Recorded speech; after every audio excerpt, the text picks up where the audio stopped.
ficou aflito porque você tinha uma coisa muito clara na sua mente e não conseguia fazer o outro entender?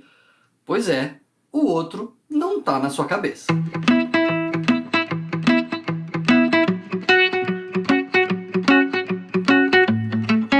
Essa frase que a gente às vezes usa, né? Assim, meu, eu não tô dentro da sua cabeça para saber o que você pensa, né? Às vezes a gente usa essa frase quando alguém tá meio querendo explicar ou pressupôs que a gente sabia alguma coisa, a gente diz, meu, mas eu não tô dentro da sua cabeça, né? Para saber aquilo que você está pensando. Nos relacionamentos, muitas vezes a gente usa isso, às vezes em reuniões de trabalho, o chefe quer alguma coisa, fala, mas eu não tô dentro da cabeça do meu chefe. Só que a gente acha que os outros estão dentro da nossa cabeça. Já reparou nisso, não? Pois é.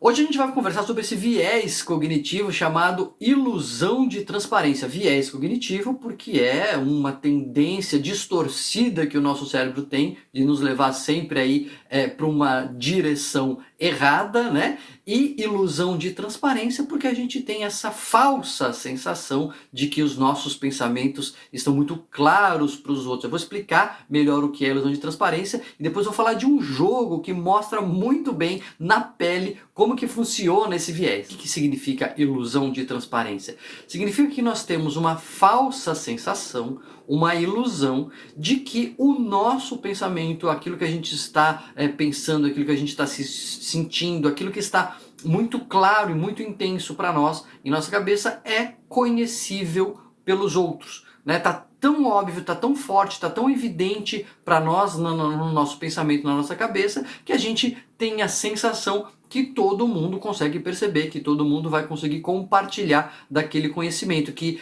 a gente tem essa ilusão, essa falsa sensação de que os nossos pensamentos são transparentes. A gente sabe que não está na cabeça dos outros, mas às vezes a gente acha que os outros estão dentro da nossa cabeça. Isso tem várias implicações, né? Você pode imaginar, porque às vezes você tem que explicar um conceito, você tem uma ideia que você está lá, que é muito evidente para você, é muito clara e etc. Então você já começa a explicar como se aquela pessoa que está te ouvindo ali tivesse os mesmos pressupostos. É mais ou menos como assim, ela já sabe disso, né? Nem preciso perder aqui tempo explicando e você já chega direto na conclusão ou já chega direto ali no final da explicação e a pessoa fala, mas pera, do que você está falando? Eu não estou acompanhando. Mas como não?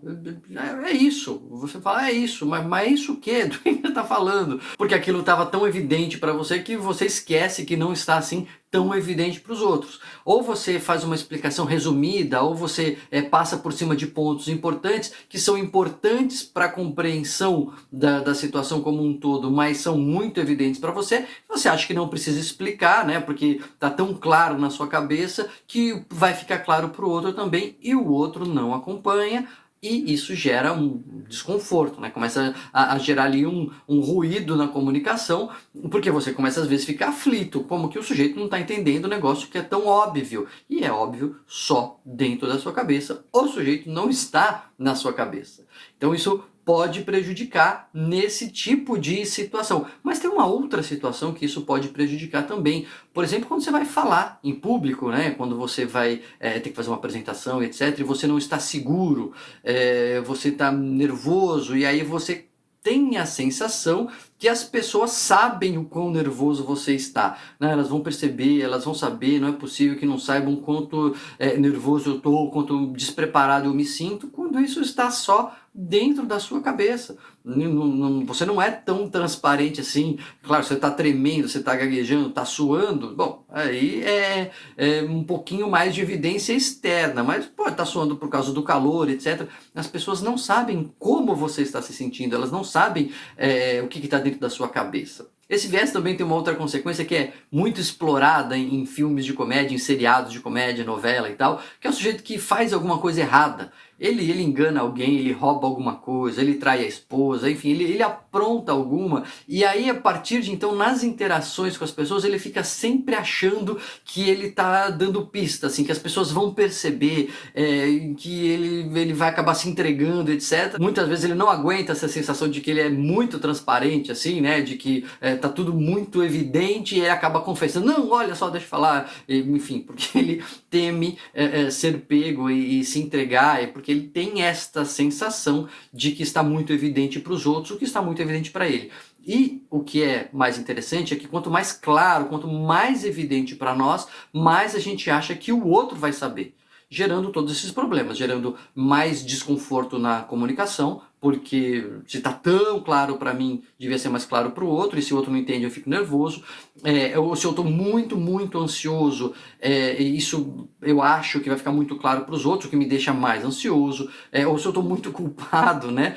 A culpa é tão intensa que eu acho que ela está transparecendo, assim, escorrendo pelos poros, então eu acho que mais evidente vai ficar para os outros, e assim por diante. Se você quer experimentar o que é a ilusão de transparência, eu recomendo esse jogo aqui, ó, lançamento da Paper Games, que eles me mandaram e eu fiquei pensando justamente na ilusão de transparência enquanto eu jogava aqui em casa, né? Chama No Objects. Foi lançado agora pela Paper Games, que o nome diz você não pode usar nenhum objeto, e é um jogo de desenho, mas não é assim que você vai pegar uma caneta e uma lousa e vai desenhar, não. Você tem que desenhar numa mesa, com o dedo só, você vai desenhar no ar ali, assim, em cima de uma superfície, um conceito que está numa carta. E uma coisa interessante é que ele tem as cartas verdes, as cartas amarelas e as cartas vermelhas, com níveis de dificuldade diferentes. As verdes são mais fáceis, as amarelas intermediárias e as vermelhas são cartas de desafio. Então vou mostrar aqui como é que funciona. Você pega uma carta, vou pegar uma verde aqui, por exemplo. Tem essas palavras aí, moldura, vara de pescar, lábio, algema, coração, elefante. Você joga um dado, o número que sair do dado é o número que você vai ter que fazer. Então vamos dizer que eu joguei o dado, saiu 1, eu tenho que desenhar uma moldura. Então vou ali na mesa, né, onde a gente está reunido, pego o meu dedo e tenho que desenhar uma moldura. E quando eu penso em moldura é muito fácil, eu faço lá um quadrado, né? E estou vendo uma moldura, mas as pessoas não estão na minha cabeça. Elas começam a falar quadrado, tela de celular, televisão, lousa, enfim, começam a falar um monte de coisa quadrada. Aí você tem que tentar, sei lá, fazer um desenho, fazer a pintura, e aí alguém em algum momento consegue falar quadro, e aí você faz um em volta do quadro, assim, então quadro quadrado, quadro retangular, e tá tão óbvio na sua cabeça que sabe que a palavra é moldura, e fica aflitivo ver as pessoas passarem em volta do conceito sem conseguirem acertar, né, de primeira ali, ou muitas vezes com alguma dificuldade para acertar. E aí você faz ponto, cada carta que você acerta, você ganha a carta e é um ponto, e quem acertou pega ali uma carta qualquer só para marcar o seu ponto também.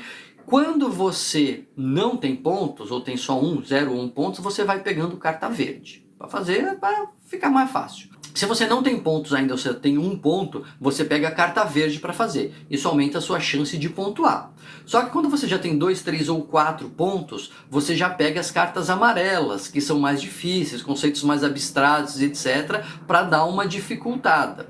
Se você já tem 5 pontos, então você tem que pegar a carta desafio. Você só pode pegar a carta vermelha para fazer, para sentir aí a dificuldade mesmo. Por que tem essa gradação? Porque quem faz 6 pontos primeiro ganha o jogo. Então é interessante, porque quem está atrás tem um mecanismo facilitador para ir pontuando, quem está na frente vai segurando, aí vai tendo mais dificuldade para dar um jogo equilibrado para a turma, assim, né? E óbvio que quanto mais difícil, isso que é interessante, é menor essa aflição da transparência, porque você sabe que é difícil. Você vai ter que fazer um conceito, sei lá, time. Putz, time você já sabe que vai ter dificuldade, você vai tentar futebol, tentar fazer os jogadores, etc. E você fica aflito por não estar acertando, por não estar conseguindo fazer, mas você não tem tanto essa aflição da ilusão de transparência, né? Que é uma coisa muito óbvia que os outros não estão conseguindo ver. Ironicamente, nesse jogo, quanto mais fácil é a palavra, mais você fica aflito porque quando os outros não acertam, né? Porque maior é essa sensação de que a coisa está muito óbvia e as pessoas não conseguem entender. Então a ilusão de transparência é um viés cognitivo importante que está presente no nosso dia a dia, pode nos atrapalhar nossa comunicação, trazer um impacto aí nas nossas relações, pode te deixar mais nervoso para uma palestra, enfim. Então a gente precisa ter consciência de que os outros não estão na nossa cabeça, não só nós não estamos na cabeça do outro, mas o outro também não está na nossa cabeça. E se você quiser experimentar um pouco o que é essa ilusão de transparência, até para se blindando dela e se divertir, obviamente, com a família, com os amigos, eu recomendo aí o No Objects, que foi lançado pela Paper Games esse ano, que além de divertir, mostra muito o que é essa ilusão de transparência. Você já passou uma situação dessa, hein? Fala a verdade pra mim, já teve essa dificuldade de se fazer entender, já jogou, já experimentou um pouco o que é na pele, não conseguir fazer ponto porque os outros não percebem algo que é muito óbvio pra você? Coloca aqui nos comentários e não se esquece de se inscrever no canal e já deixar o like se você gosta dessas dicas de jogos, porque jogo é o que não falta pra gente conversar.